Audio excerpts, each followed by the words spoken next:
American author Brenés Brown talks about this concept called vulnerability. Vulnerability has gained momentum in the recent years, and everybody seemed to be talking about it all of the time. Thanks to Brenés Brown, her narrative, and her research that she presented in her several books on how vulnerability can be a powerful tool to be able to be more authentic, be more present, and be more self-expressed. Vulnerability is definitely powerful, but it also can be hurtful if not thought through properly. In this video, I want to explore not only how vulnerability can help you as a coach, but also bring a little bit more mindfulness towards where vulnerability can turn very quickly into victimhood. Now, those are completely separate things, and I'm in no way suggesting that Brenés Brown talks about vulnerability as it is victimhood, but because of the blurry lines between both of them, sometimes people make vulnerability as if it is being a victim and trade off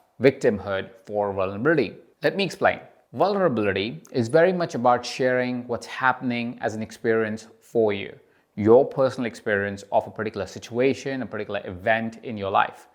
Victimhood is very much about you sharing how you are having an experience because of somebody else. When we lean into victimhood, when we start sharing an experience that is in context of somebody else's experience in our life, and we repeat that pattern again and again, what tends to happen is instead of being vulnerable to what is happening for us and being in control, we lose all our control to this other person or the situation that may be consistent in our life. You want to be vulnerable. You want to be able to share what is truly happening for you. You want to be able to be more authentic, be more expressive, be more present to what's true and honest for you. In no way is vulnerability to get attention. Vulnerability is to self-express. And when we are vulnerable, we are able to connect more powerfully with individuals that we are working with our clients, with our potential clients, which is why it becomes an extremely powerful tool to build deeper, more meaningful connection with your clients. And so it's an important tool for you to have as a coach. If you really look at deep friendships and deep relationships, what you would find is the essence or the foundation of it sits in you trusting the other person, in you knowing that the other person is going to hold you when you are being vulnerable with them. Vulnerability is really the foundation of great friendships and great relationships, and that is why it becomes a very important tool for you to bring into your coaching practice. It makes a solid foundation of trust, and it allows your clients to also be more authentic and more expressive. Because when you are being vulnerable, you are giving permission to the other person to also be vulnerable. When you feel safe with that person, you start to give permission to the other person that they can also feel safe with you. When you are trusting the other person with your vulnerability, they feel they can trust you with their vulnerability. So vulnerability becomes a really good foundation for you to continue to build a relationship with your clients. There is a challenge with vulnerability though. You can't just go out and start talking about whatever's happening for you and be vulnerable with your clients. It will actually throw them off, which is a danger of vulnerability sometimes. You see, when you are being vulnerable in a work setting, in a relationship, in your coaching relationship, however that might be, what may happen is because your client, your partner, your other colleagues are not expecting it, they may be a little resistant to it. They may be a little hesitant to it. They may feel that they're being cornered into this situation that they never said yes to. You see, sometimes you may be in a mental space where you want to be really vulnerable with your client or with your colleagues or with your partner, but your client, your colleague, your partner may not be ready. Maybe there's something else that is happening in their head, in their life, that if you express to yourself without permission, they may be like, hold on, I can't deal with this right now. Not because they don't want to deal with it, but in that moment, they may not be ready. So the first step to becoming vulnerable is to seek permission, is to say something to the tune of, hey, as we're having this conversation, something's coming up for me.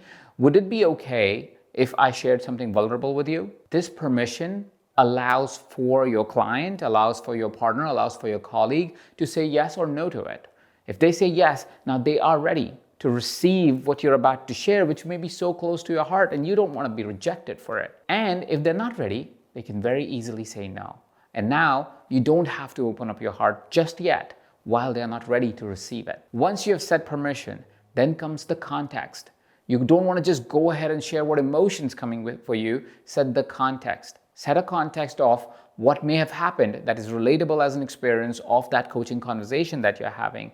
So when you share what's happening for you, or what emotions coming up, or what's really coming through to you as a conversation piece or as a communication piece, they can understand the context of that conversation. It's not just something that is laid on them and now they're supposed to process it without really understanding why it's being laid on them. You want to set up a great context before you lean into the vulnerable share that you're about to have with them. And the last part sometimes is the resolve. It's not always required that you have a resolve, but in the coaching container, most of the time you would be expected to have a resolve beyond the vulnerable share. So your vulnerable share may be around relationship. You may be sharing how you were at one point struggling with your relationship or are currently struggling in your relationship, and there was a resolve that allows them to now go, oh, how do I process this in my life?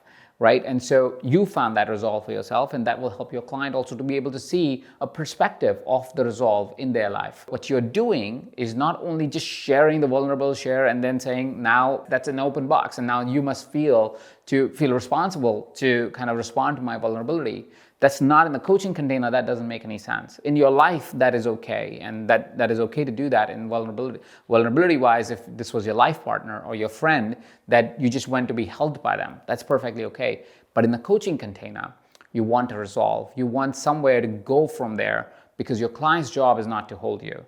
Your client's job is not to then coach you to get out of your vulnerability and your vulnerable place. Their job is to listen to that vulnerable share, experience it so they can feel that connectedness and they can feel the power of the resolve that you may share with them. And that is why vulnerability looks a little bit different in a coaching container. And vulnerability changes also in workplace, in relationship, in friendships. It's not just about sharing everything, anything at all times. It's about knowing if you have the permission, if you have the context, and if you set the context before you have your vulnerable share. So the trust that you need to have with somebody that you're sharing your vulnerability is there. The space that needs to be safe is already established. As you are practicing vulnerability, you will find it really hard to really share something that's so personal to you, because it's vulnerable to you, right? And so I want to guide you through 5 powerful questions that you can use to be able to coach yourself when you are about to be vulnerable or when you're finding resistance around vulnerability. The next video is going to show you how you can use some powerful self-coaching questions that will allow you to be more vulnerable. See you in the next video.